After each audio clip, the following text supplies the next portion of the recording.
Ramazan geldi nuru çarçıp asmandan. Tazarıp jürek dilek aytılatar bir tandan. Sabırdın sabahı sinye can dünöge. İman güldöy tinçti berip ömürgö. Ramazan ayı berekemin ayı, duba götürülü tasmanda daim. Orozo karma bir ette biza, çaratkan versin ürayımın olura. Ramazan ayı berekemin ayı, duba götürülü tasmanda daim. Orozo karma bir ette biza, çaratkan versin ürayımın olura.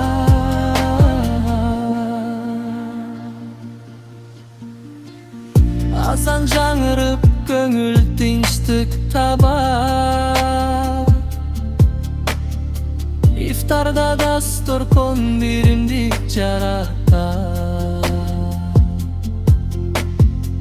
Жакшылык кылуу бул айдын белеги. Кечирим сурап тазаланат жүрөгү. Ramazan ayı berekenin ayı, duba götürülü tasmanda daim. Orozo karma niyetti biza, çaratkan bersin ürayımın olura.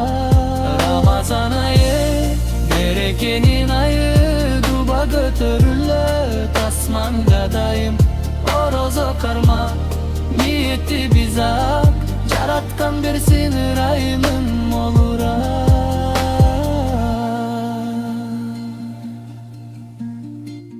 Kardır tününde ümit şamı canat. Jaş oğacanı barak açılıp kalat. Ramazan ötse da izi kalsın dayım. İman menen tolsunlar bir adamdın cayı. Ramazan ayı berekenin ayı, duba götürülü tasmanga daim. Orozo karma niyeti biza, yaratkan bersin ürayımın olura. Ramazan ayı